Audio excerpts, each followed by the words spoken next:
வாழ்க்கையில் யாரும் உன்னை புரிந்து கொள்ளாத நேரம் வந்தாலும் ஒரு சக்தி உன்னை வழிநடத்திக் கொண்டே இருக்கும். அந்த சக்திதான் முருகன்.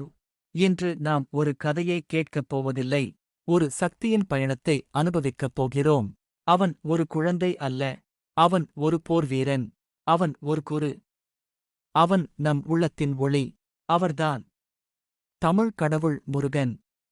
அசுரன் சூரபத்மன் உலகங்களை அடக்கியபோது தேவர்கள் நடுங்கினார்கள்.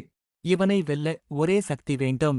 அப்போது லார்ட் சிவா அவர்களின் மூன்றாவது கண் தீப்பொறியாக திறந்தது.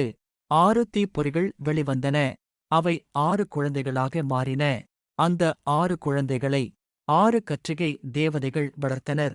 பின்னர் பார்வதி அவர்களை அணைத்தபோது 6 முகம் கொண்ட ஒரே தெய்வம் உருவானது. ஆறுமுகன், சண்முகன், முருகன். 6 முகம், 6 திசை காப்பவன், 12 கை, பாதுகாப்பின் சின்னம், ஒரு குறிக்கோள், அதர்மத்தை அழிக்க. முருகன் சிறுவன் போல இருந்தாலும் அவனுள் இருந்தது அண்ட சக்தி. தேவர்கள் வந்து விண்ணப்பித்தார்கள். அம்மா பார்வதி முருகர்க்கு வேல் கொடுத்தார். அது ஒரு ஆயுதம் அல்ல, அது சத்தியம். அது நீதியின் சக்தி. போர்க்களத்தில் சூரபத்மன் சிரித்தான். இந்த சிறுவனா என்னை வெல்லப் போகிறான்? ஆனால் முருகன் ஒவ்வொரு அடியும் வைத்தபோது பூமி அதிர்ந்தது. வேல் பாய்ந்தது. சூரபத்மன் 2ஆகப் பிளந்தான். ஆனால் முருகன் அவனை அழைக்கவில்லை.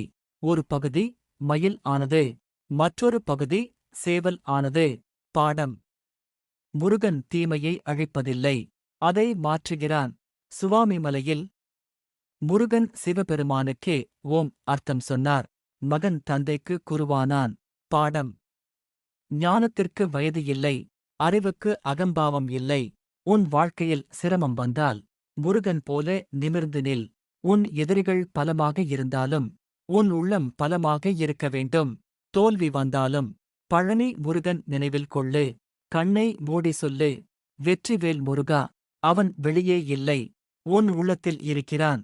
வெற்றிவேல், வீரவேல்.